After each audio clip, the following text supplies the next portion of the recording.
materi kita pada siang hari ini terkait dengan tata cara penjaminan mutu dan pengendalian mutu pekerjaan konstruksi.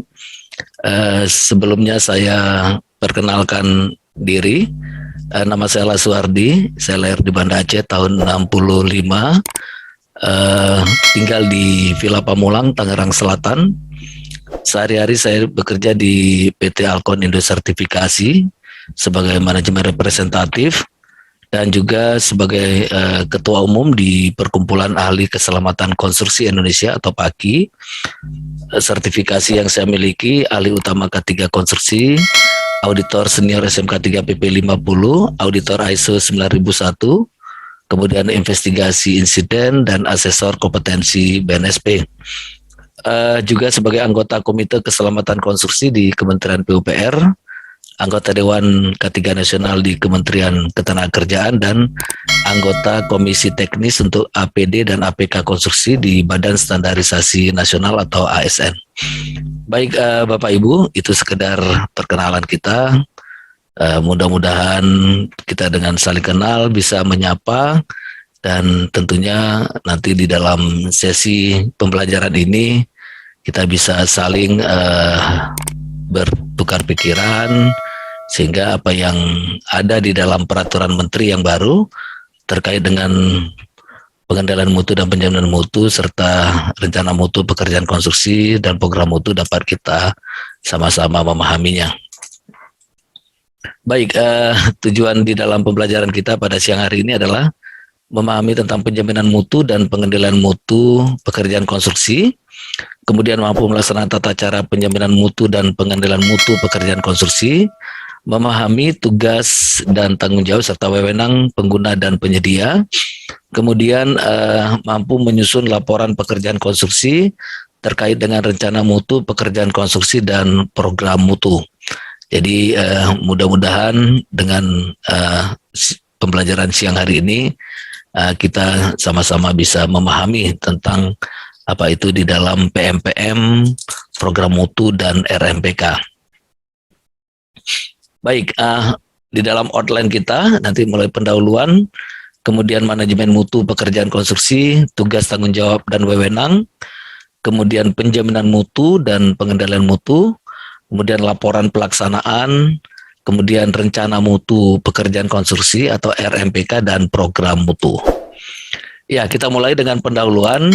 Latar belakangnya adalah amanat dari peraturan tentang Undang-Undang Nomor 2 Tahun 2017 tentang jasa konstruksi. Di pasal 3 huruf A dikatakan bahwa penyelenggaraan jasa konstruksi bertujuan untuk memberikan arah pertumbuhan dan perkembangan jasa konstruksi untuk mewujudkan struktur usaha yang kokoh, handal, berdaya saing, dan hasil jasa konstruksi yang berkualitas. Jadi kata kuncinya adalah bagaimana hasil dari jasa konstruksi yang berkualitas.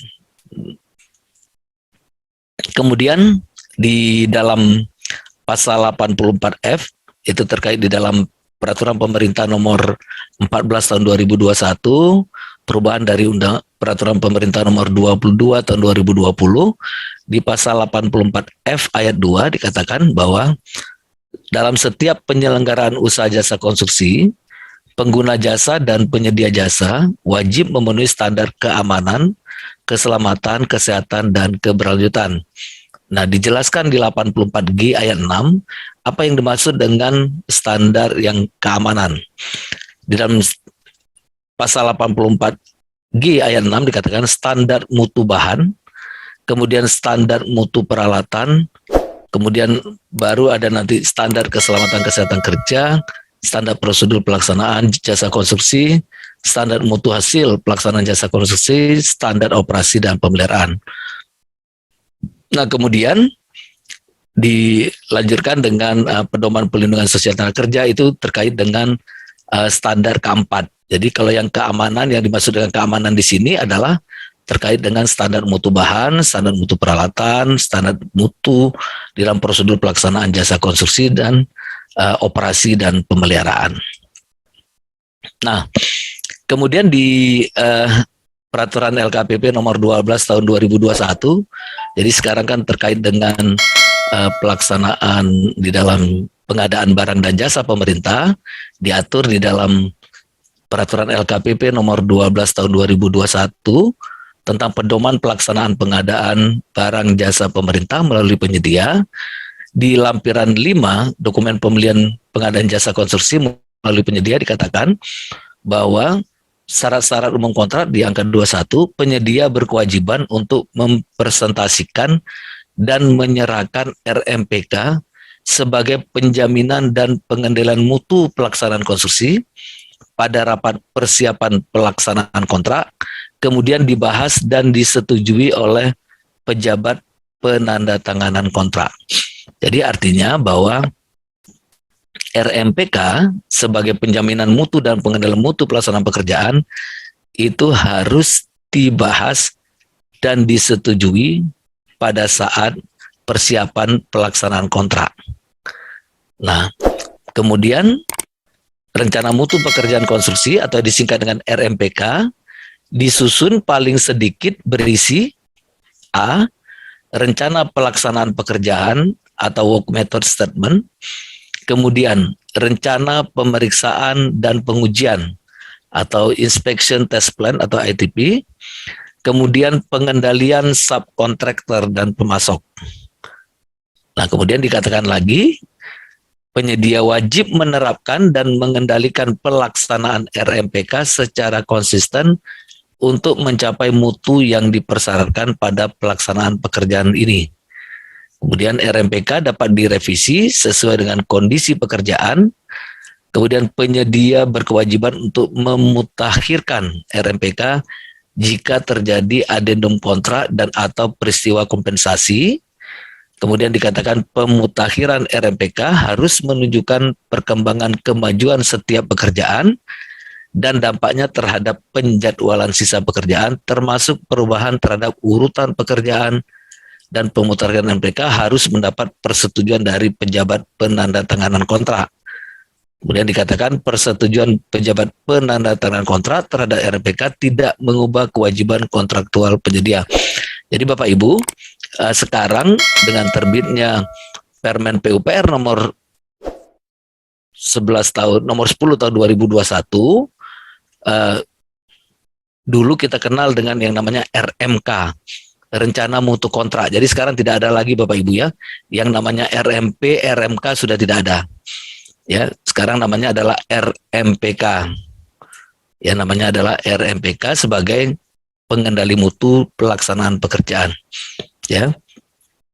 Nah, kemudian dikatakan bahwa di dalam Permen nomor 10 tahun 2021 tentang pedoman sistem manajemen keselamatan konstruksi, bahwa penjaminan mutu dan pengendalian mutu pekerjaan konstruksi atau disingkat PMPM adalah bagian dari SMKK yang menjamin terlaksananya keselamatan keteknikan konstruksi guna mewujudkan proses dari hasil jasa konstruksi yang berkualitas. Jadi terkait dengan rencana mutu pekerjaan konstruksi itu sudah diatur di dalam Permen PUPR nomor 10 tahun 2021 tentang pedoman sistem manajemen keselamatan konstruksi yang dulunya Permen 21 tahun 2019. Jadi ini dasarnya Bapak Ibu ya. Kemudian dikatakan bahwa program mutu adalah dokumen rencana penerapan keselamatan konstruksi yang memuat perencanaan kegiatan penjaminan dan pengendalian mutu yang disusun oleh penyedia jasa konsultansi konstruksi dan merupakan satu kesatuan dalam dokumen kontrak.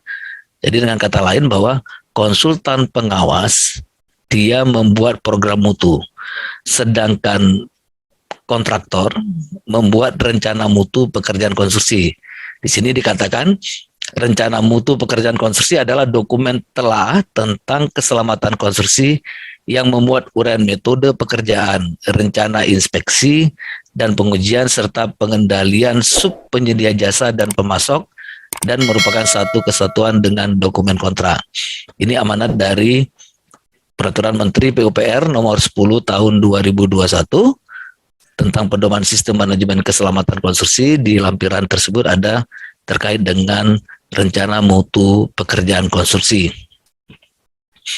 Kemudian di pasal 20 ayat 2 dikatakan yang warna biru, bahwa penerapan SMKK dimaksud pada ayat 1, huruf B dan C, dilaksanakan dengan memperhatikan ketentuan PMPM, pekerjaan konstruksi. Kemudian, tahap serah terima pekerjaan dimaksud pada ayat 1 huruf C meliputi serah terima pekerjaan pertama, masa pemeliharaan, dan serah terima akhir pekerjaan.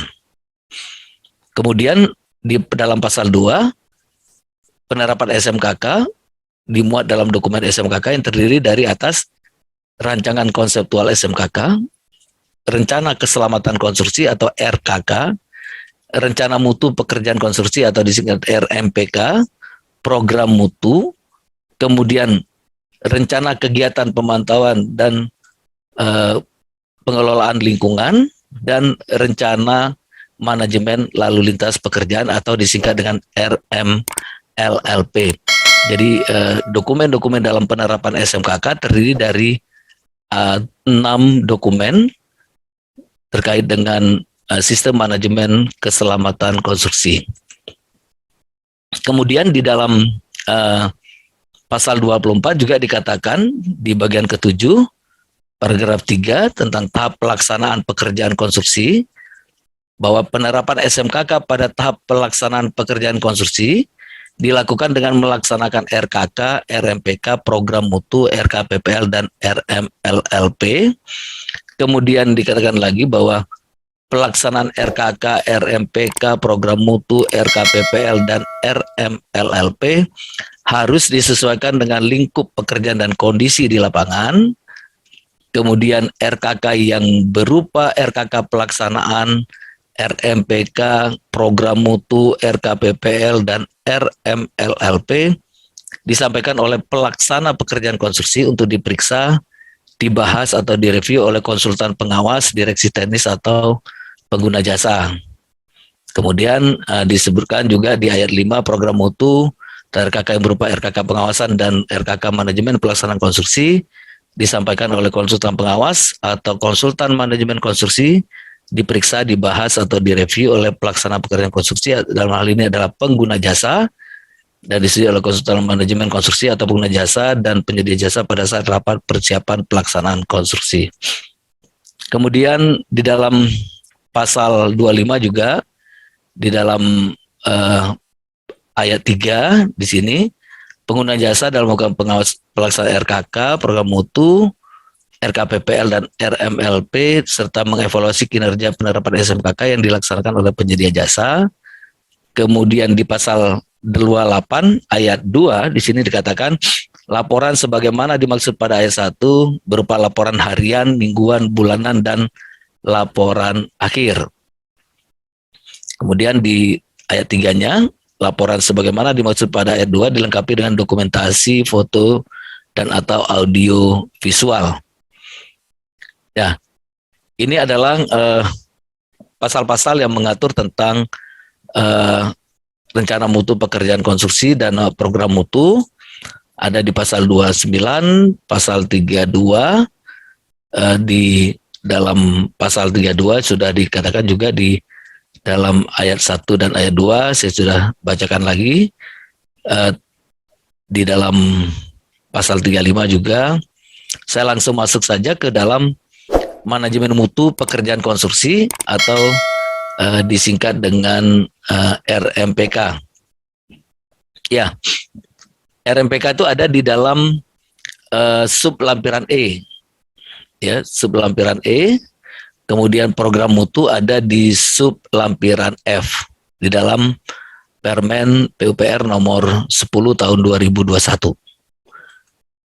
Nah, poin-poin yang penting di dalam penjaminan mutu dan pengendalian mutu pekerjaan konstruksi, di sini ada tugas, tanggung jawab, dan wewenang para pihak, di mana dalam kelengkapan fungsi pada struktur organisasi proyek, pada pengguna dan penyedia jasa konstruksi, serta hubungan koordinasi dengan komunikasinya.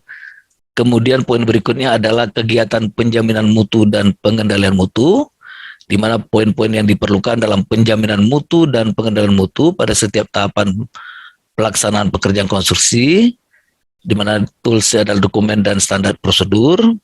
Kemudian pelaporan terkait ketentuan terkait pelaporan yang harus disusun oleh masing-masing pihak, kemudian tata cara penyusunan dan format RMPK di dalam poin rencana mutu pekerjaan konstruksi, kemudian program mutu, poinnya ada tata cara penyusunan dan format program mutu yang akan disusun oleh penyedia jasa konsultansi konstruksi.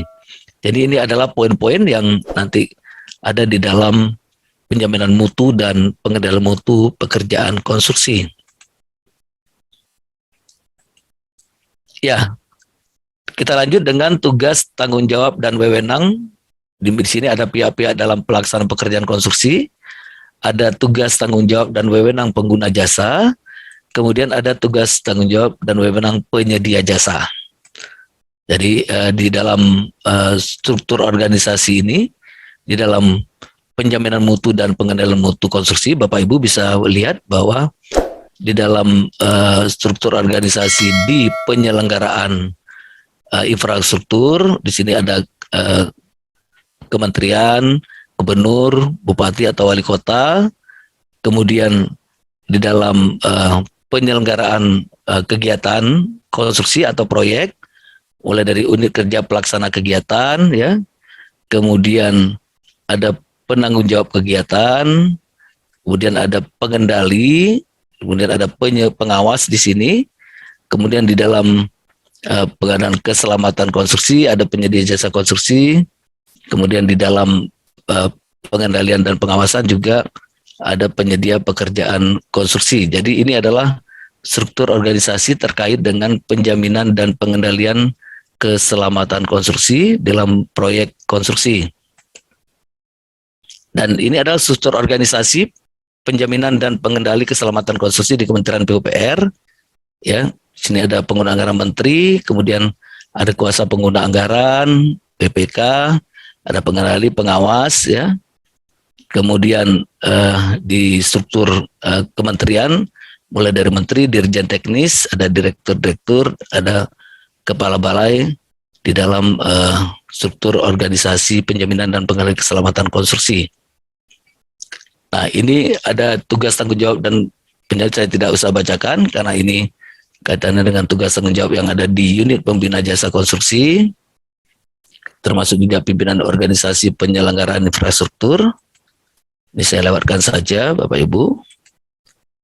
Nah, di sini terkait dengan unit kerja pelaksana kegiatan. Ya, di unit kerja pelaksana kegiatan adalah unit kerja yang mengendalikan beberapa pekerjaan konstruksi dan melaksanakan kegiatan jasa konstruksi sesuai rencana kerja dan anggaran yang telah ditetapkan dalam lingkup Kementerian PUPR, yaitu kuasa pengguna anggaran, kepala satuan kerja pada Direktorat Jenderal Teknis. Nah, kemudian tugasnya adalah mengkoordinasi penerapan keselamatan konstruksi, melaksanakan pemantauan SMKK, melaporkan hasil penerapan SMKK. Tadi sudah saya sampaikan bahwa SMKK itu ada rencana mutu pekerjaan konstruksi, ada program mutu, ada RKK. Kemudian unit pelaksana kegiatan, sini memfasilitasi pegawai di tempat kerjanya, melaksanakan monitoring, mengalokasikan biaya penerapan SMKK. Kemudian unit pelaksana kegiatan, dalam hal ini unit pelaksana kegiatan adalah pemilik proyek pekerjaan konstruksi atau kuasa pengguna anggaran, maka bertanggung jawab untuk membentuk dan menetapkan panitia peneliti pelaksana kontrak sebelum pelaksanaan tahapan pengukuran pemeriksaan bersama, guna menerima hasil pekerjaan pejabat pembuat komitmen dan menyerahkan hasil pekerjaan selesai pada penyelenggaraan infrastruktur.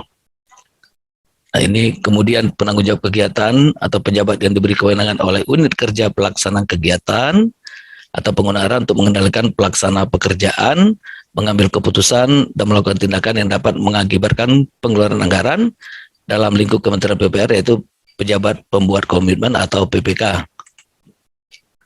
Nah, ini untuk tanggung jawab konsultansi konstruksi pengkajian atau perencanaan, di mana dalam konsultasi pengkajian dan perencanaan merupakan penyedia jasa yang melakukan konsepsi program perencanaan atau persiapan perancangan selanjutnya melalui analisis data dan informasi, di mana tugasnya adalah menyusun rancangan konseptual SMKK, pengkajian atau perencanaan, kemudian menyusun program mutu. Jadi program mutu sudah mulai disusun pada tahap pengkajian dan atau perencanaan oleh penyedia jasa konsultansi. Kemudian konsultan perancangan merupakan penyedia jasa melakukan perancangan dalam gambar rencana, pengembangan perancangan, serta spesifikasi teknis, rencana kerja, termasuk tugasnya adalah membuat rancangan konseptual SMKK dan menyusun program mutu. Kemudian konsultan manajemen konstruksi atau MK juga punya tugas dan tanggung jawab menghitung dan memasukkan biaya penerapan SMKK sesuai kebutuhan. Konsultan manajemen penyelenggaraan konstruksi bertugas dalam mengendalikan pekerjaan konstruksi sebagaimana yang dilimpahkan oleh penanggung jawab kegiatan dan harus mengendalikan pekerjaan konsultansi sesuai dengan kontrak manajemen penyelenggaraan konstruksi. Kemudian di sini juga konsultan pengawas bertugas dalam hal pengawasan, membuat RKK konsultasi konstruksi. Kemudian di sini dalam hal mengendalikan dan pengawasan pekerjaan konstruksi dilakukan oleh penyedia jasa konsultansi, maka penyedia jasa konsultansi wajib menyusun program mutu serta penjaminan mutu pekerjaan konstruksi. Nah, penyedia jasa pelaksana ini juga dia membuat RKK termasuk membuat RMPK, rencana mutu pekerjaan konstruksi. Ini tugas tanggung jawabnya, saya tidak usah baca semua. Nanti bisa kita baca saja Bapak Ibu. Kemudian di sini juga terkait dengan penyedia jasa pelaksana konstruksi dalam hal melanjutkan tugas-tugasnya dalam bentuk RKK. Kita fokus kepada rencana mutu pekerjaan konstruksi saja hari ini. Nah, kemudian ini struktur organisasinya. Di dalam penyedia jasa pelaksana konstruksi, ada kepala proyek, ada unit keselamatan konstruksi, di dalamnya ada unit penjaminan mutu, unit keselamatan konstruksi, dan unit pengelola lingkungan dan lalu lintas. Ini struktur organisasi yang ada di dalam Permen PUPR nomor 10 tahun 2021, Bapak Ibu. Jadi bisa dilihat bahwa unit keselamatan konstruksi itu posisinya setara dengan kepala proyek, ya, garisnya garis koordinasi.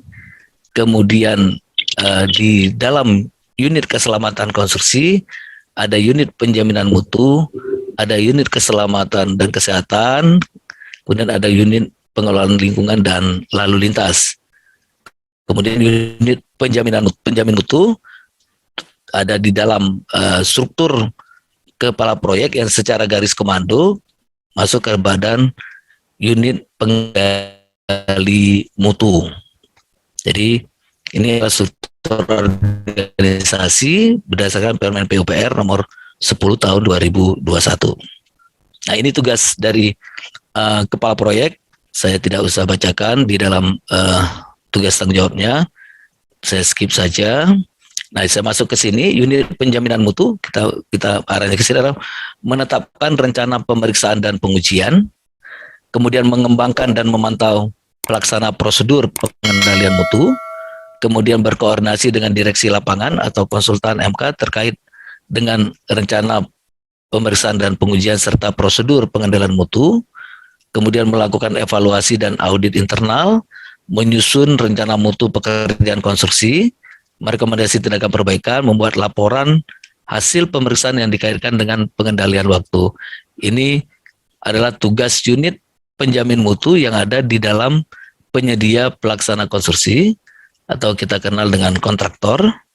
Kemudian mereka juga ada unit pengendali mutu, yaitu meliputi tugas dan tanggung jawab terhadap quality assurance dan quality control dan pengendali mutu pekerjaan lainnya. Nah, kemudian di dalam unit pengendali mutu ada unit pengendali biaya, di mana mengendalikan biaya dan pelaksanaan pekerjaan, kemudian melakukan evaluasi biaya terkait dengan upaya percepatan pelaksanaan pekerjaan dan termasuk keterlambatan progres di dalam pengendalian mutunya dan waktu tentunya. Nah, ini adalah struktur organisasi yang ada di dalam pelaksana konstruksi.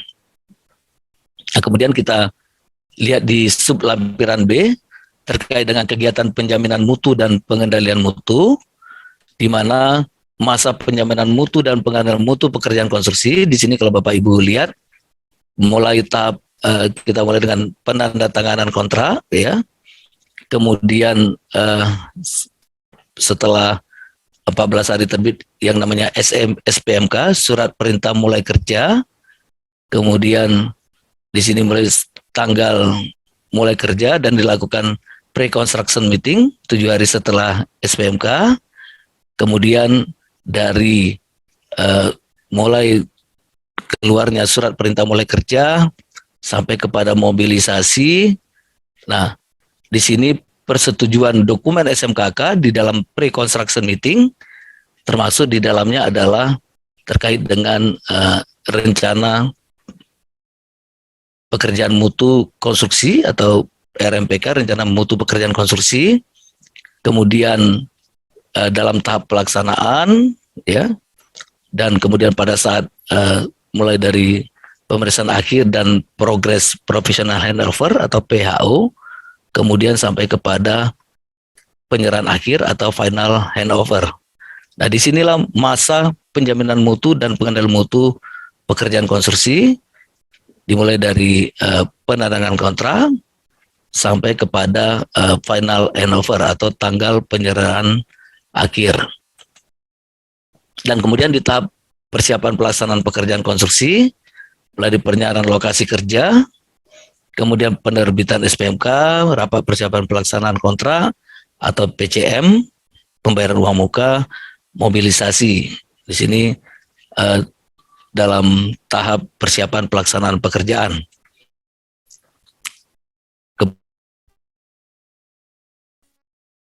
Kita bisa lihat secara strukturnya, ya, mulai dari tahap persiapan pelaksanaan konstruksi, penandatanganan kontrak, penyerahan lokasi, SPMK, kemudian di sini pembentukan tim pelaksana lapangan, kemudian ada peninjauan lapangan bersama, berita acara serah terima lapangan, kemudian penerbitan SPMK. Di sini penyerahan terkait dengan dokumen rencana mutu pekerjaan konstruksi dan rencana keselamatan konstruksi.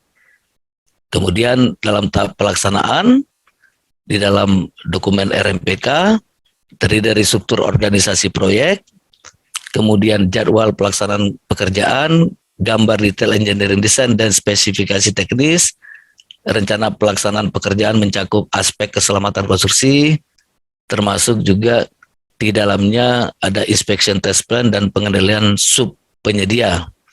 Kemudian yang di bawah ini adalah terkait dengan RKPPL, RMLLP, dan RKK.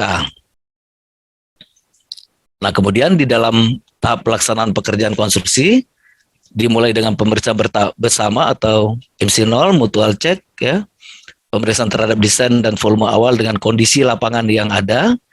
Kemudian jika diperlukan dilakukan penyesuaian, perubahan atau addendum kontrak.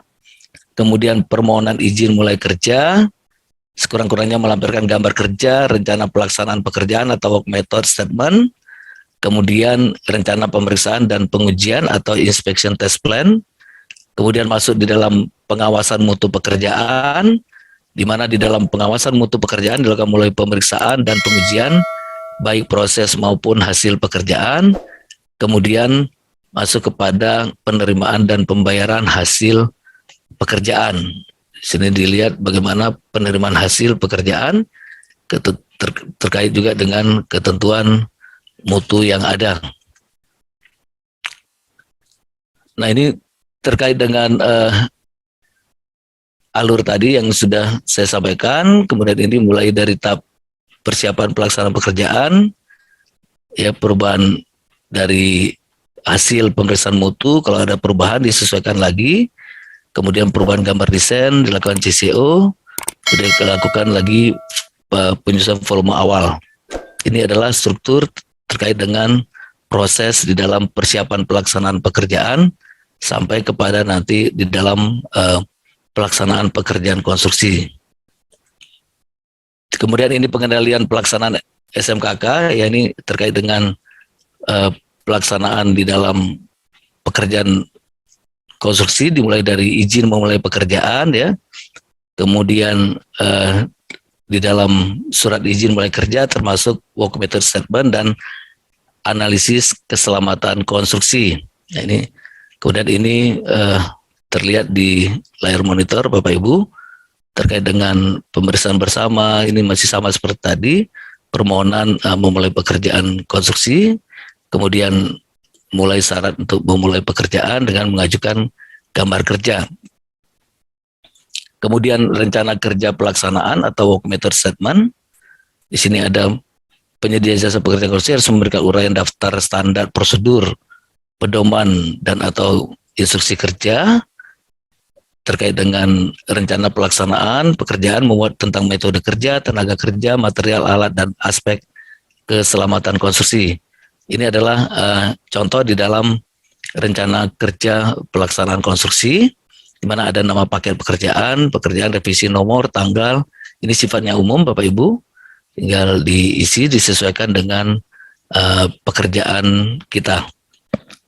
Kemudian di sini menjelaskan tentang rencana kerja di dalam pelaksanaan pekerjaan konstruksi atau work method statement, di mana ada metode kerja, kemudian tenaga kerja, material, alat, dan aspek keselamatan konstruksi. Di mana metode kerja adalah suatu rangkaian kegiatan pelaksana konstruksi yang mengikuti prosedur dan telah dirancang sesuai dengan pengetahuan ataupun standar yang telah diuji coba. Kemudian tenaga kerja adalah di sini katakan uraian personil dan tanggung jawab dari setiap tahapan pekerjaan. Uraian personil yang dimaksud adalah jabatan apa saja berhubungan dengan metode pelaksanaan. Jadi kita sudah menentukan personil yang bertanggung jawab dalam tahap pelaksanaan pekerjaan. Kemudian di dalam poin 3 material, itu adalah material-material yang sudah disetujui oleh pengguna jasa dan alat yang kita akan gunakan, serta yang terakhir adalah aspek keselamatan konstruksi terkait dengan segi keselamatan konstruksi yang berhubungan dengan metode kerja. Nah, kemudian di dalam tahap penyelesaian pekerjaan konstruksi, di sini dimulai dengan serah terima pekerjaan konstruksi, kemudian pemeliharaan hasil pekerjaan ya di masa pemeliharaan, serah terima akhir, dan pekerjaan dianggap sudah selesai dan diserah terimakan dengan terbitnya berita acara serah terima akhir pekerjaan. Nah, ini alur di dalam serah terima pekerjaan mulai dari professional handover sampai kepada final handover. Jadi mulai dari pekerjaan selesai 100%, kemudian permintaan serah terima pertama ya penyedia jasa pekerjaan konstruksi kepada penanggung jawab kegiatan, kemudian nanti turun pada pelaksanaan pemeliharaan pekerjaan fisik dan administrasi, kemudian nanti diperiksa, setelah oke lanjut ke berita acara PHO, di mana penanggung jawab kegiatan dan penyedia jasa pekerjaan konstruksi membuat laporan PHO penanggung jawab kegiatan kepada pengguna anggaran atau kuasa pengguna anggaran. Kemudian dari berita acara PHO dilanjutkan dengan pembayaran, jaminan pemeliharaan, sampai kepada pelaksanaan pemeliharaan pekerjaan, dan lanjut kepada serah terima akhir pekerjaan, kemudian dilanjutkan dengan penyedia jasa pekerjaan konstruksi bertanggung jawab kepada penanggung jawab kegiatan untuk pemeriksaan pemeliharaan dan fungsi, kemudian kembali dicek untuk kalau udah oke, baru dilanjutkan dengan berita acara serah terima akhir atau final handover. Nah, ini adalah terkait dengan rangkaian kegiatan di dalam pelaksanaan konstruksi berdasarkan penjaminan mutu dan pengendalian mutu. Kemudian laporan pelaksanaan di dalam sub lampiran 1 juga disampaikan dalam pengendalian pengawasan pelaksanaan pekerjaan konstruksi, seluruh aktivitas dilaporkan sesuai dengan kemajuan pekerjaan. Kemudian untuk kondisi tertentu, tata cara pelaporan dapat disesuaikan dengan pertimbangan peningkatan kinerja proyek serta secara keseluruhan dengan tetap memastikan tercapainya pengendalian pekerjaan. Kemudian dikatakan lagi penyesuaian tata cara pelaporan harus dibahas pada rapat pre-construction meeting atau PCM atau rapat persiapan pelaksanaan kontrak dan disampaikan secara tertulis kepada penanggung jawab kegiatan. Kemudian di sini ada jenis-jenis laporan pekerjaan konstruksi dari penyedia jasa pekerjaan konstruksi. mulai dari laporan harian, laporan mingguan, dan laporan bulanan, kemudian laporan pengawasan, ya, di mana laporan bulanan terhadap penanggung jawab kegiatan disusun oleh direksi teknis atau konsultan pengawas berupa laporan pelaksanaan pekerjaan konstruksi, laporan tugas pengawasan, kemudian laporan pengendalian. Di sini disusun oleh pimpinan unit kerja pelaksana kegiatan atau penanggung jawab kegiatan terhadap atasan langsung. Jadi ini adalah jenis-jenis laporan pekerjaan, mulai dari laporan pelaksana pekerjaan, laporan pengawasan, dan laporan pengendalian. Kemudian di dalam laporan pelaksanaan pekerjaan konstruksi yang disampaikan oleh penyedia jasa pekerjaan konstruksi kepada penanggung jawab kegiatan setelah mendapat verifikasi dari direksi teknis atau konsultan pengawas. Kemudian dilanjutkan dengan laporan pelaksanaan berisi informasi kemajuan pekerjaan sebagaimana yang ditetapkan di dalam rencana pelaksanaan pekerjaan beserta uraian kendala dan masalah yang dihadapi penyedia jasa pekerjaan konstruksi selama pelaksanaan pekerjaan. Nah, isi di dalam laporan harian yaitu catatan tentang rencana dan realisasi pekerjaan yang harian, kemudian buku harian disusun untuk kepentingan pengendalian dan pengawasan pelaksanaan pekerjaan. Di dalam buku harian paling sedikit memuat hal-hal satu kuantitas dan jenis bahan yang ada di lapangan, penempatan tenaga kerja untuk setiap macam tugas keterampilan yang diperlukan, jumlah dan jenis kondisi peralatan yang tersedia, jumlah volume atau cadangan bahan bakar yang tersedia untuk peralatan, taksiran kuantitas pekerjaan yang dilaksanakan, berarti rencana terhadap volume pekerjaan maksudnya, kemudian jenis dan uraian pekerjaan yang dilaksanakan, kondisi cuaca antara hujan, banjir, atau peristiwa alam lainnya, catatan yang berkaitan dengan pelaksanaan perubahan desain atau gambar kerja atau sub-drawing, spesifikasi teknis, keterlambatan pekerjaan, dan penyebab lainnya. Ini adalah isi di dalam laporan harian. Ya. Kemudian di sini adalah daftar simak, ya, daftar simak yang ada di dalam laporan harian terkait dengan kuantitas bahan, penempatan tenaga kerja. Jadi bisa digunakan daftar simak di sini untuk memastikan apakah item-item di dalam laporan harian ini sudah ada, ya. Ini kita bisa lihat di dalam daftar simak buku harian ini, tinggal dicentang saja ada atau tidak ada terkait dengan isi yang ada di dalam buku harian. Nah, kemudian juga laporan harian itu harus disusun dan disampaikan setiap hari pada pimpinan unit kerja, pelaksana kegiatan atau penanggung jawab kegiatan setelah mendapat verifikasi dari direksi teknis atau konsultan pengawas.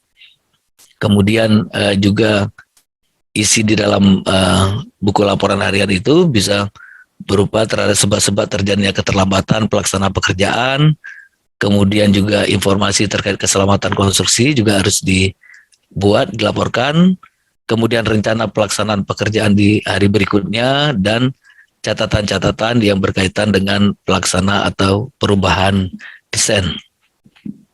Kemudian dikatakan bahwa laporan harian itu harus dipelihara oleh penanggung jawab kegiatan, kemudian asli untuk pimpinan unit pelaksana, lembar kedua untuk direksi lapangan, lembar ketiga untuk direksi teknis, lembar keempat untuk penyedia jasa pekerjaan konstruksi.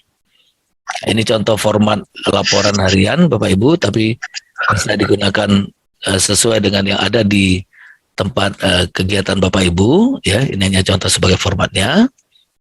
Ya, kemudian ini terkait dengan laporan di dalam daftar simaknya bisa digunakan ini. Ini sudah ada di lampiran yang ada di dalam Permen PUPR nomor 10 tahun 2021, bisa digunakan. Ya, kemudian kalau laporan mingguan adalah perangkuman dari capaian pekerjaan berupa hasil capaian yang pada minggu berjalan, kemudian hambatan dan kendala, dukungan yang diperlukan, ringkasan permohonan persetujuan, ringkasan kegiatan pemeriksaan dan pengujian, serta ringkasan aktivitas di dalam pengendalian keselamatan konstruksi. Itu yang untuk di laporan mingguan ya Bapak Ibu. Kemudian laporan mingguan disusun dan disampaikan di setiap minggu pada Senin di minggu berikutnya kepada unit kerja pelaksana kegiatan dan mendapat verifikasi direksi teknis. Kemudian juga dikatakan laporan mingguan paling sedikit membuat capaian pelaksanaan pekerjaan konstruksi yang dicapai pada minggu berikutnya ya, dan dilakukan setiap minggu. Kemudian dalam hal unit pekerjaan kegiatan penanggung jawab kegiatan melakukan rapat mingguan yang telah diverifikasi kepada direksi teknis atau konsultan pengawas harus disampaikan sebelum pelaksanaan rapat mingguan. Nah, ini semua berisi tentang laporan-laporan mingguan ya yang dirangkum dari laporan harian yang ada. Kemudian juga ini adalah terkait dengan contoh risalah rapat di dalam rapat tinjauan manajemen ya yang dilakukan pada laporan mingguan ya. Permasalahan-permasalahan apa yang ada di dalam satu minggu itu dibahas di dalam rapat tinjauan manajemen atau rapat koordinasi ya. Ini contoh formnya saja ya. Kemudian ini daftar simaknya atau checklist yang bisa digunakan untuk di dalam laporan mingguan. Kemudian kalau laporan bulanan adalah capaian pekerjaan fisik atau ringkasan status capaian pekerjaan fisik dengan membandingkan capaian di bulan sebelumnya. Kemudian foto-foto dokumentasi pekerjaan, ringkasan status kondisi keuangan penyedia jasa pekerjaan konstruksi, status pembayaran dari pengguna, kemudian perubahan kontrak dan perubahan pekerjaan, kemudian masalah dan kendala yang dihadapi, hambatan dan kendala yang berpotensi terjadi di bulan berikutnya, kemudian status persetujuan, ringkasan aktivitas dan hasil pengendalian keselamatan konstruksi. Kemudian dikatakan di sini bahwa laporan bulanan disusun dan disampaikan setiap bulan pada tanggal 10 bulan berikutnya kepada pimpinan unit kerja, pelaksana kegiatan, penanggung jawab kegiatan yang setelah mendapat verifikasi direksi teknis atau konsultan pengawas. Periode pelaporannya adalah tanggal 26 sampai dengan tanggal 25 bulan berikutnya. Kemudian dikatakan bahwa laporan bulanan dibuat paling sedikit 6 bulan dan rangkap untuk didistribusikan kepada 4 dokumen untuk unit kerja pelaksana kegiatan, kemudian 1 dokumen untuk penyedia jasa pekerjaan konstruksi, dan 1 dokumen lagi untuk direksi teknis atau konsultan pengawas. Nah, ini adalah contoh di dalam formulir terkait dengan laporan progres bulanan penyedia jasa atau laporan kemajuan pekerjaan. Ini ada contohnya yang ada di lampiran di Permen PUPR. Kemudian ini adalah daftar simak ya, daftar simak terkait dengan laporan bulanan, dan berikutnya adalah laporan pengawasan ya.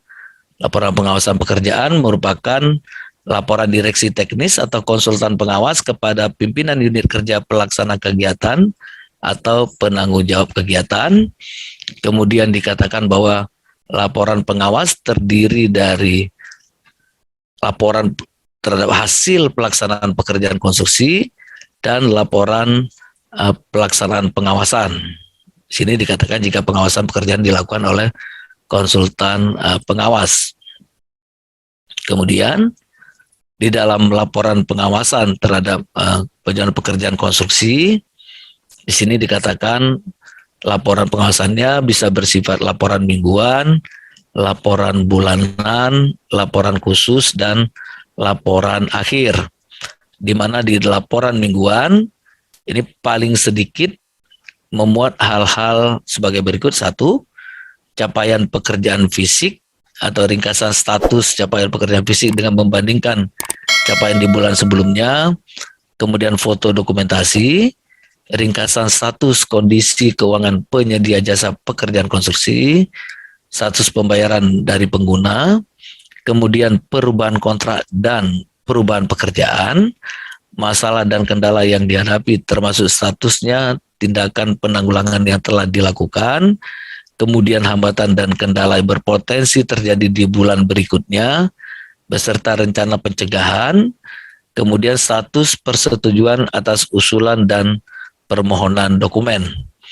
Kemudian di laporan mingguan pengawasan juga terdapat status persetujuan dokumen yang harus ditindaklanjuti, ringkasan hasil pelaksanaan pekerjaan, kemudian juga di situ ada ringkasan aktivitas dan hasil pengendali keselamatan konstruksi, kemudian kendala yang dihadapi, termasuk juga di dalam laporan tersebut adalah bagaimana dukungan yang dibutuhkan dari direksi lapangan atau konsulat mereka untuk kelancaran pekerjaan di proyek.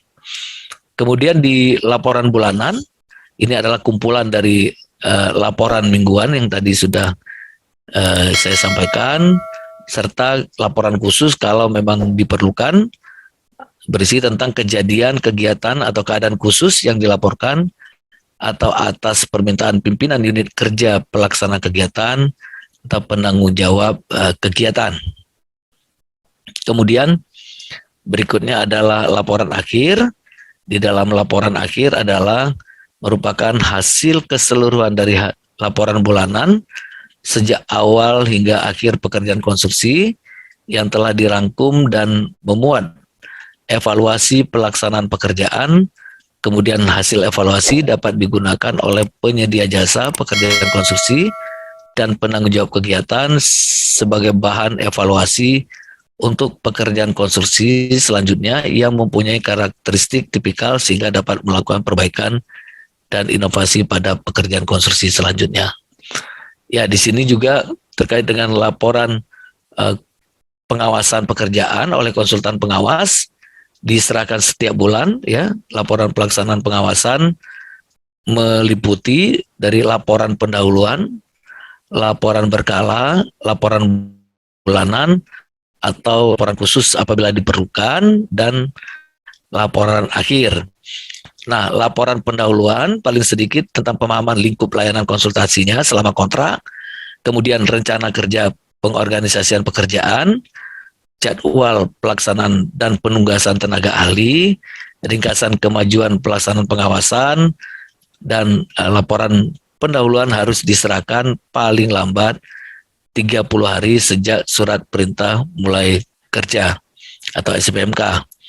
Kemudian laporan berkala atau triwulan paling sedikit memuat hal-hal berikut. Satu, hasil sementara pelaksanaan kegiatan dalam proyek, kemudian kemajuan pelaksanaan pengawasan, rencana kerja untuk sisa masa pengawasan termasuk pemutakhiran sebagaimana konsekuensi jika hasil kemajuan pelaksanaan pekerjaan tidak sesuai dengan rencana, kemudian laporan berkala atau triwulan atau paling sedikit memuat tentang jadwal pelaksanaan dan penggunaan tenaga ahli, evaluasi sementara dan saran kepada penanggung jawab kegiatan. Kemudian dikatakan laporan berkala atau triwulan sesuai dengan yang tercantum dalam dokumen kontrak. Kemudian laporan bulanan paling sedikit memuat hal-hal terkait dengan pelaksanaan kegiatan pengawasan, kemudian laporan sumber daya tim konsultan pengawas terkait dengan personil, timesheet, dan lain-lain, kemudian daftar dan status persetujuan yang dikeluarkan oleh konsultan pengawas, kemudian daftar dan status instruksi yang dikeluarkan oleh konsultan pengawas kepada penyedia, kemudian daftar dan status persetujuan dokumen, kendala yang dihadapi oleh konsultan pengawas, serta penyerahan laporan bulanan sesuai dengan tercantum dalam kontrak. Kemudian laporan khusus, ini jika diperlukan bisa dibuat tentang kejadian atau kegiatan yang khusus, ya. Sedang laporan akhir, di sini paling sedikit buat rencana kerja awal selama periode pengawasan, rencana kerja yang dimutakhirkan selama periode pengawasan, kemudian realisasi pelaksanaan pengawasan, kemudian jadwal dan realisasi pelaksanaan dan penggunaan tenaga ahli, evaluasi, dan saran kepada penanggung jawab kegiatan. Kemudian dikatakan bahwa penyampaian laporan akhir diserahkan dengan melampirkan salinan seluruh keluaran yang dipersyaratkan di dalam kontrak selama pelaksanaan periode pengawasan. Nah, di sini juga termasuk bagaimana laporan terkait dengan pengendalian pekerjaan konstruksi. Ya, di sini ada laporan pimpinan unit kerja pelaksana kegiatan atau penanggung jawab kegiatan. Kemudian ada laporan pimpinan kerja pelaksana kegiatan atau penanggung jawab kegiatan kepada atasan langsung yang merupakan laporan pengendalian pekerjaan konstruksi. Kemudian di dalam laporan ini paling sedikit memuat ringkasan status kemajuan pekerjaan, kemudian penilaian kinerja terhadap para pihak, kendala-kendala yang dihadapi, potensi masalah, serta laporan keterlambatan atau ketidaksesuaian, serta penyebab keterlambatannya apa, serta usulan rencana untuk percepatan. Nah, ini metrik di dalam laporan terkait dengan penjaminan mutu dan pengendalian pekerjaan konstruksi. Di sini mulai dari laporan pelaksanaan bersifat harian, mingguan, dan bulanan. Penanggung jawab kegiatan mengetahui, direksi lapangan atau konsultan MK menyetujui di sini, kemudian direksi teknis atau konsultan pengawas memeriksa, dan penyedia jasa pekerja konstruksi yang menyusun. Ini terkait dengan laporan pelaksana pekerjaan konstruksi, ya, baik yang disusun oleh penyedia jasa pekerjaan konstruksi yang diserahkan kepada direksi teknis, atau laporan pelaksanaan pengawasan yang disusun oleh konsultan pengawas. Nah, di sini sudah ada waktu penyerahannya yang bersifat harian, mingguan setiap Senin minggu berikut, atau laporan bulanan setiap bulan di dalam bulan berjalan di tanggal 10. Kemudian terkait dengan laporan pengawasan juga yang bersifat mingguan, bulanan, khusus atau akhir, di mana penanggung jawab kegiatan itu mengetahui, direksi lapangan konsultan menyetujui, dan direksi teknis dari konsultan pengawas itu dalam hal menyusunnya. Kemudian di sini termasuk di dalamnya adalah ketentuan terkait dengan jumlah waktu penyerahan atau distribusi juga diatur di sini, berapa jumlah yang harus diserahkan dan waktu penyerahannya. Kemudian termasuk juga di dalam laporan pimpinan unit pelaksana kegiatan, di mana ada laporan pengendalian, penanggung jawab kegiatan sifatnya memeriksa, kemudian direksi lapangan atau konsultan itu menyusun terkait dengan laporan pimpinan unit kegiatan penanggung jawab kepada atasan langsung. Jadi ini adalah metrik di dalam pelaporan dalam rangka penjaminan mutu dan pengendali pekerjaan konstruksi. Di sini contoh cover dokumennya Bapak Ibu terkait dengan laporan pelaksanaan keselamatan konstruksi, ya. Di dalam laporan keselamatan konstruksi di sini ada formulir-formulir, ya, formulir-formulir yang digunakan. Bapak Ibu bisa melihat formulir-formulir yang digunakan mulai dari daftar hadir, ya, harian pekerja, daftar terima alat pelindung diri. Ini adalah semua form-form yang bisa digunakan terkait dengan laporan harian terkait dengan keselamatan konstruksinya, kemudian laporan bulanan, kemudian termasuk juga laporan cuaca, ya, terkait dengan pelaksanaan, kemudian laporan indikator kunci atau kinerja keselamatan konstruksi, laporan akhir terkait dengan keselamatan konstruksi, di mana di dalamnya ada format pemeriksaan untuk penyerahan pertama, kemudian ada contoh format pemeriksaan untuk penyerahan akhir pekerjaan, dan kinerja keselamatan konstruksi, serta formulir usulan untuk perbaikan pekerjaan konstruksi. Jadi formulir-formulir ini Bapak Ibu sudah ada di dalam Permen PUPR nomor 10 tahun 2021 di lampirannya. Bisa Bapak Ibu lihat, nanti di lampiran J juga ada. terkait dengan formulir-formulirnya. Kemudian terkait dengan rencana mutu pekerjaan konstruksi atau RMPK, di sini di mana di dalam sub lampiran E terkait dengan rencana mutu pekerjaan konstruksi, di sini dimulai dengan pasal 15 dikatakan bahwa setiap penyedia jasa pekerjaan konstruksi wajib menyusun PMPM, dalamnya ada RMPK dan program mutu, ya. Ini yang tadi sudah saya sampaikan. Kemudian tanggung jawab para pihak. Pengguna jasa di sini adalah melakukan evaluasi dan menyetujui RMPK, kemudian mengawasi pelaksanaan pekerjaan sesuai dengan rencana mutu pekerjaan konstruksi, kemudian memastikan agar RMPK selalu diupdate sesuai dengan perubahan lingkup pekerjaan, kemudian penyedia jasa pekerjaan konstruksi menyampaikan RMPK, kemudian menjelaskan RMPK dalam rapat persiapan pelaksanaan pekerjaan atau pre-construction meeting, kemudian melaksanakan pekerjaan sesuai dengan RMPK dan melakukan perubahan atau kaji ulang dokumen RMPK sesuai dengan perubahan lingkup pekerjaan yang ada. Kemudian pada rapat PCM, ya, RMPK yang dibuat oleh penyedia jasa pekerjaan konstruksi dibahas, ya, kemudian disepakati di dalam pre-construction meeting atau rapat persiapan pelaksanaan pekerjaan. Kemudian di dalam tahap pelaksanaan pekerjaan konstruksi, RMPK yang sudah disetujui itulah yang dijadikan dasar di dalam pekerjaan konstruksi terkait dengan mutu pekerjaan konstruksi. Jadi dokumen RMPK atau dokumen RKK atau dokumen RKPPL, RMLLP, itulah yang menjadi pegangan bagi konsultan pengawas, ya, dan direksi teknis lapangan untuk memonitor pelaksanaan pekerjaan terkait dengan mutu pekerjaan konstruksi yang dilaksanakan oleh pelaksana konstruksi, dalam hal ini adalah kontraktor. Kemudian juga di dalam pelaksanaan konstruksi untuk dipastikan bagaimana terkait dengan persyaratan atau permohonan izin mulai pekerjaan, termasuk di dalamnya adalah rencana pemeriksaan dan pengujian terkait dengan rencana di dalam pekerjaan konstruksinya. Nah, Bapak Ibu, ini adalah dokumen RMPK yang sudah baku, ya, sudah ada di Permen PUPR nomor 10 tahun 2021.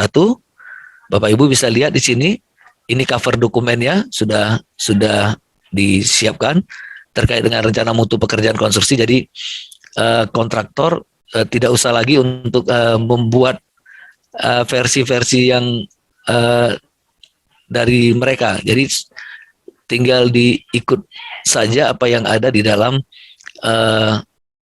Permen PUPR nomor 10 tahun 2021, Bapak Ibu, ya. Di sini cover dokumen. Kemudian di sini ada lembar pengesahan, ya. Di sini ada lembar pengesahan terkait dengan RMPK, ya. Kemudian penjelasan tentang komponen RMPK, ada struktur organisasi, ya, ada jadwal pelaksanaan pekerjaan, ya, di mana di dalam struktur organisasi proyek di sini dibuat struktur organisasi tugas tanggung jawabnya, kemudian jadwal pelaksanaan pekerjaan, ya, yang di dalamnya ada terkait dengan tahapan dalam pekerjaan, kemudian rencana alokasi waktu, kemudian terkait juga dengan di dalam jadwal pelaksanaan pekerjaan di tabel WBS atau Work Breakdown Structure yang tentunya dibuat dalam bentuk kurva S, ya. Kemudian jadwal pelaksanaan pekerjaan dalam RMPK terintegrasi dengan uraian pekerjaan dalam penyusunan identifikasi bahaya dan pengendalian risiko yang ada di elemen kedua RKK. Artinya bahwa jadwal pelaksanaan terkait dengan rencana mutu pekerjaan juga diintegrasikan dengan bahaya di dalam pengendalian risiko yang ada di RKK. Nah, kemudian di sini juga terkait dengan komponen RMPK berikutnya adalah terkait dengan gambar dan spesifikasi teknis. Kemudian terkait dengan tahapan pekerjaan, kemudian juga terkait dengan rencana pelaksanaan pekerjaan atau work method statement, di mana di dalam gambar dan spesifikasi teknis, di sini ada uraian singkat dengan mengenai persyaratan spesifikasi teknis, persyaratan proses atau produk atau hasil, ya, kemudian persyaratan mutu material yang sudah disepakati, standar aturan yang dipakai, kemudian mutu produk akhir. Nah, di dalam tahapan pekerjaan di sini ada rangkaian pekerjaan yang sistematis dari awal sampai akhir terkait dengan bangunan konstruksi yang dapat dipertanggungjawabkan secara teknis. Kemudian di dalam rencana pelaksanaan pekerjaan, di mana dikatakan penyedia jasa pekerjaan konstruksi harus memberikan uraian, ya, mengenai daftar standar prosedur. Jadi prosedur-prosedur apa saja yang memang digunakan dalam pelaksanaan pekerjaan, kemudian pedoman pelaksanaan atau instruksi kerja, kemudian juga termasuk aspek keselamatan kerja pada work method statement, ya, WMS, work method statement, disusun terintegrasi dengan form analisis keselamatan konstruksi.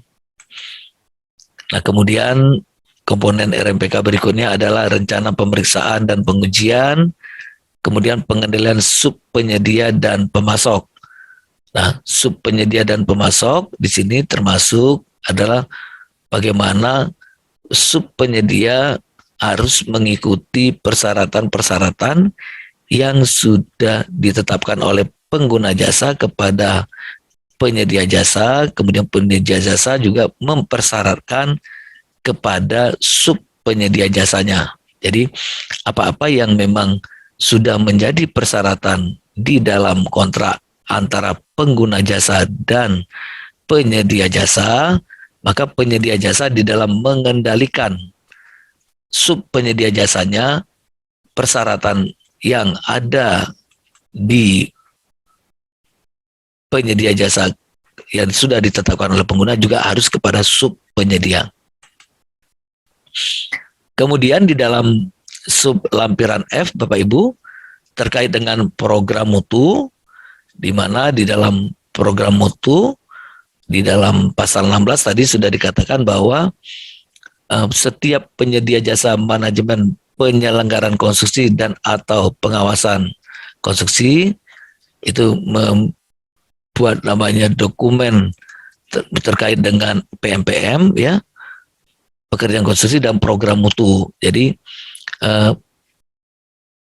dokumen terkait dengan penjaminan mutu dan pengendalian mutu pekerjaan konstruksi itu tertuang dalam program mutu, di mana program mutu paling sedikit memuat tentang informasi kerja, kemudian terkait dengan organisasi kerja yang menggambarkan hubungan penyedia dan pengguna, berarti ada struktur organisasi yang dihubungkan dengan tugas tanggung jawab dan garis koordinasi kepada pengguna jasa. Kemudian jadwal pelaksanaan pekerjaan, metode pelaksanaan pekerja, serta pengendalian pekerjaan yang terkait dengan kesesuaian pelaksanaan kegiatan, serta laporan pekerjaan.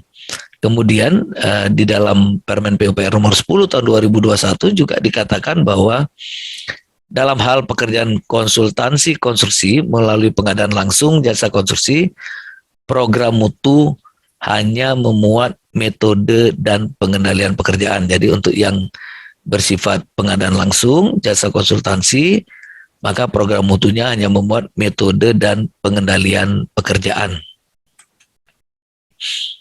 Kemudian di dalam program mutu adalah dokumen terkait dengan penjaminan mutu pelaksanaan proyek dan proses hasil kegiatan. Kemudian program mutu disusun oleh penyedia jasa setelah mendapat surat perintah mulai kerja dan dibahas di dalam PCM.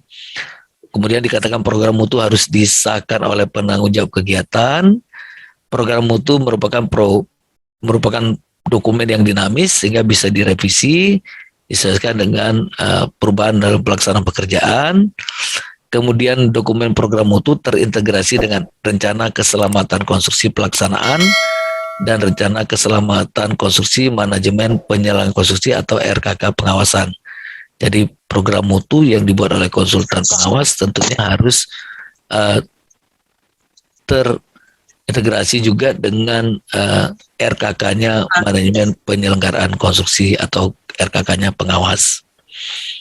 Kemudian di dalam komponen programnya termasuk informasi kerja, penjelasan mengenai nama paket kegiatan, kemudian organisasi kerja, jadwal pelaksanaan pekerjaan, metode pelaksanaan pekerjaan, pengendalian pekerjaan, dan laporan pekerjaan yang terkait dengan komponen di dalamnya. Kemudian ini terkait dengan dokumen, contoh dokumen Bapak Ibu, ini contoh dokumen yang sudah bersifat baku terhadap dokumen program mutu oleh konsultan MK atau konsultan pengawas. Ini cover, kemudian ini lembar pengesahan, Bapak Ibu bisa lihat. Kemudian ini daftar isinya, sudah ada daftar isinya, mulai dari informasi pekerjaan, kemudian organisasi pekerjaan, jadwal pelaksanaan, metode pelaksanaan, pengendalian pekerjaan, dan pelaporan. Ya. Kemudian baik Bapak Ibu, kita akan lanjutkan dengan sesi tanya jawab. Silakan Bapak Ibu kalau ada yang ingin dikomunikasikan terkait dengan materi pengendalian mutu pekerjaan konstruksi untuk penyedia jasa terkait dengan RMPK dan program mutu oleh konsultan pengawas atau MK. Baik, saya kembalikan kepada host untuk memandu kegiatan ini. Silakan, Pak Linda. Iya, baik. Terima kasih Pak Lazuardi atas pemaparan materinya. Kebetulan ada pertanyaan Bapak di chat Q&A. Saya izin bacakan ya Pak ya. Silakan.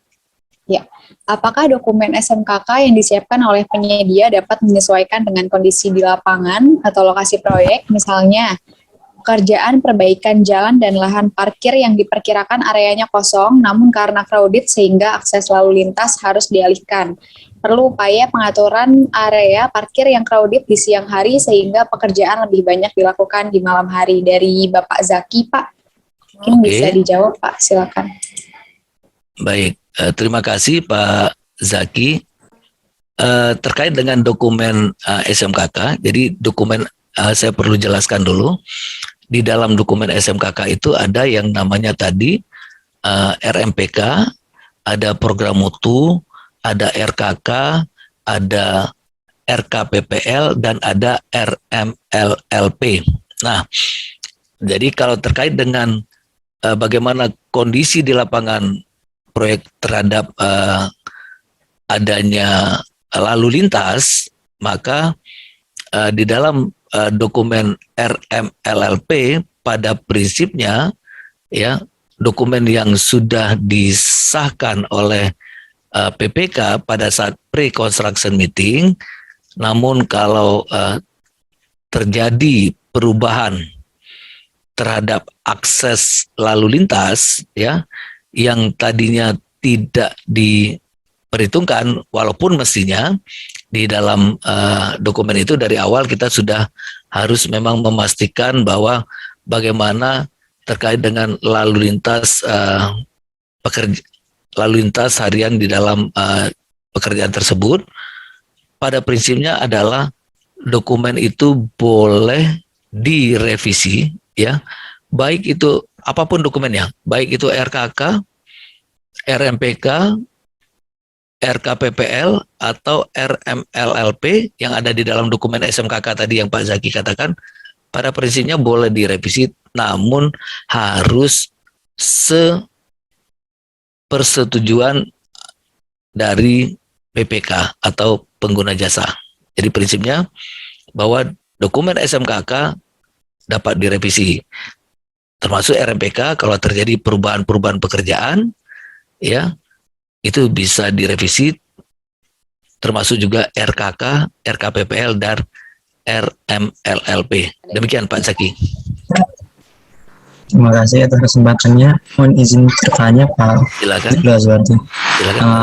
Terkait ini sih apa kan manajemen mutu ini beberapa di proyek kan namanya quality assurance gitu ya Pak ya. Nah itu apa terkait ini sih Pak status ini set instruksi sama NCR Pak ketidaksesuaian NCR. Nah itu kan ada juga tuh Pak dalam spesifikasi teknis salah satu proyek jalan bukan salah satu proyek dalam spesifikasi jalan tol CPHJT 2017 sama 2020 itu kan ada tuh di bab 1.4 manajemen mutu yang terkait hal itu. Nah, itu bagaimana itu Pak penjelasannya keberadaan hukum dan ya dokumennya gimana itu Pak? Belum pernah dibahas NCR terkait NCR itu. Oke, baik. Jadi non-conformity report ya Pak ya, Pak Dani ya, atau disingkat NCR. Artinya ketidaksesuaian. Jadi ada laporan ketidaksesuaian di dalam pelaksanaan pekerjaan, ya gitu ya Pak. Itu adalah dalam manajemen mutu. Nah, terkait dengan quality assurance yang nanti menimbulkan suatu surat atau form terkait dengan laporan ketidaksesuaian, ya itu sebenarnya kalau itu bisa masukkan ke dalam program pengendalian mutunya Pak Dani, bisa dimasukkan di situ. Jadi tadi sudah saya sampaikan isi di dalam program mutu itu salah satunya adalah bagaimana melakukan pengawasan terkait dengan ketidaksesuaian. Tinggal formulirnya, form ketidaksesuaian itu bisa menggunakan yang form NCR itu Pak Dani. Jadi dia sudah bisa masuk di dalam program mutu. Ini kalau sebentar, ini RMPK. Di sini di program mutu ini. Jadi di program mutu ini, ya, ini terkait dengan pengendali pekerjaan terkait kesesuaian pelaksanaan dengan metode kerja dan laporan pekerjaan. Jadi artinya pada saat melakukan pengendalian pekerjaan terdapat ketidaksesuaian, maka bisa menggunakan formulir non-conformity report atau formulir laporan ketidaksesuaian Pak Dani. Jadi bisa masuk di dalam program mutu yang ada sekarang di Permen PUPR nomor 10. Demikian Pak Dani. Halo, kalau ini Pak terkait muatannya ada perbedaan spesifik nggak bedanya sama set instruksi yang biasanya ada? Oke, jadi set instruction ya kita oleh SI ya Pak ya, set instruction.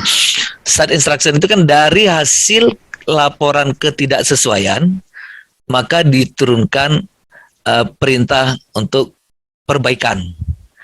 Jadi dari laporan kita di dalam form NCR itu Pak Dani, maka kemudian muncullah set instruction kan sifatnya kan meminta untuk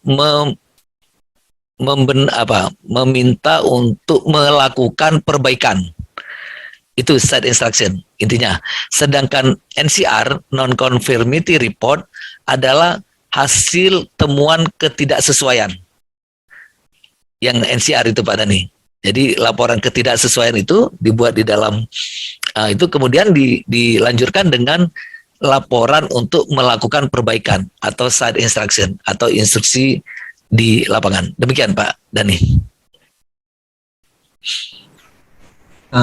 Untuk formatnya nggak ada baku ya Pak? Oh, contoh formatnya nggak ada baku, nggak ada baku. Kalau yang NCR nggak ada baku, tapi kalau instruction, set instruction kan ada tuh Pak.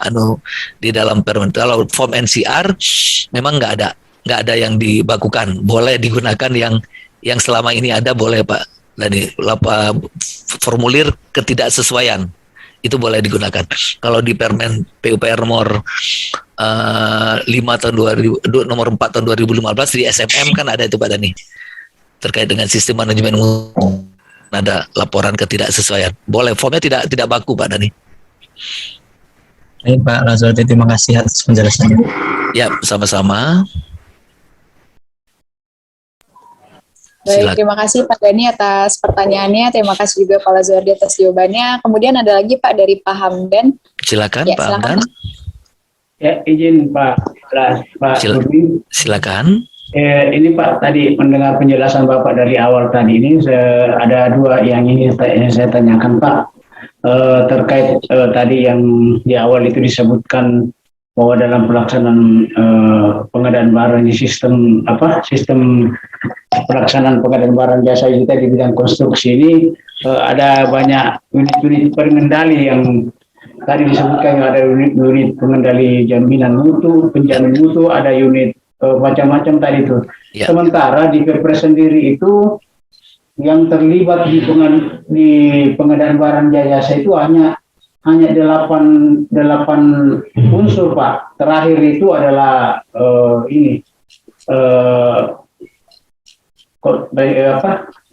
penyedia jasa.